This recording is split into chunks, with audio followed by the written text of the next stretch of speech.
Pas de but hier soir entre Montpellier et Rennes en clôture de la 7ème journée de Ligue 1. Globalement dominateurs, les Héroltais n'ont pas réussi à tromper la vigilance de Benoît Costil. Conséquence, Montpellier végète toujours en milieu de tableau à la 13e place. De son côté, Rennes s'accroche au wagon de tête en 5e position d'un classement dominé par Monaco. L'AS Monaco qui fait d'ailleurs très forte impression depuis le début du championnat, à tel point que le club de la Principauté apparaît de plus en plus comme un candidat crédible et sérieux au titre de champion de France. C'est un groupe assez important où il y a beaucoup de joueurs qui ne jouent pas tout le temps.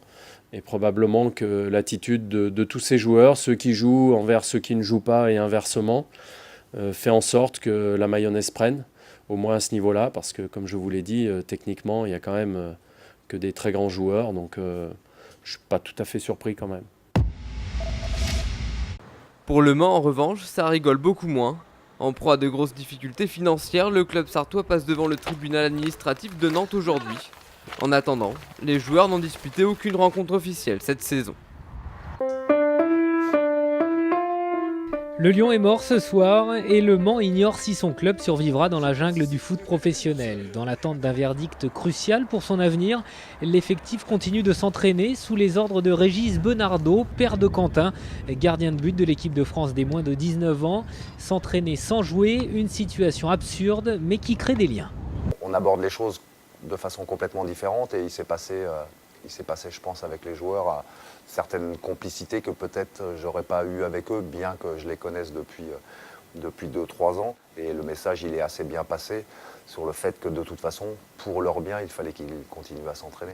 Alors ils continuent en espérant rester professionnels. Voilà maintenant 3 mois que l'effectif se prépare dans le vide quand les copains enchaînent les matchs. Moi, je suis là, je les regarde à la télé, ça fait plaisir pour eux. Moi, je suis encore dans mon canapé à regarder les matchs, donc j'aimerais bien être à leur place, pouvoir jouer, même si pouvoir au moins jouer un match de championnat, ça redonne plaisir et ça redonne le sourire surtout.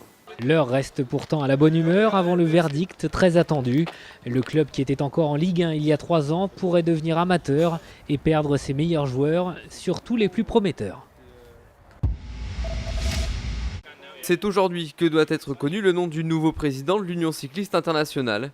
2 candidats sont en lice, l'Irlandais Pat McQuaid, président sortant et en poste depuis 8 ans, et le Britannique Brian Cookson. Côté français, David Lappartient, le président de la Fédération française, a déjà fait son choix. Il faut qu'on tourne la page et toutes ces affaires Armstrong, finalement, ont quand même aussi jeté un discrédit et un doute à l'époque sur le fonctionnement de nos institutions internationales. Et c'est aussi, je pense, un élément qui a fortement pesé dans la balance. Tony Parker poursuit son Tour de France post-championnat d'Europe. Le meneur de l'équipe de France de basket était à Lyon hier pour le gala annuel de l'association Parker. L'occasion aussi pour lui de faire le point sur la construction d'une nouvelle salle pour Villeurbanne, club dont il est actionnaire et vice-président. Il faut être patient en France, mais on verra comment ça évolue après les élections et le stade de foot, on verra comment ça évolue. On a senti qu'à un moment donné, tu étais impatient il y a 1 an.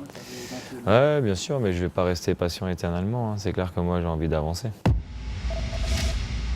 Enfin, en handball, Montpellier revient à hauteur de Dunkerque en tête du classement grâce à sa victoire sur Nantes 31-26. Un match comptant pour la 3e journée de D1.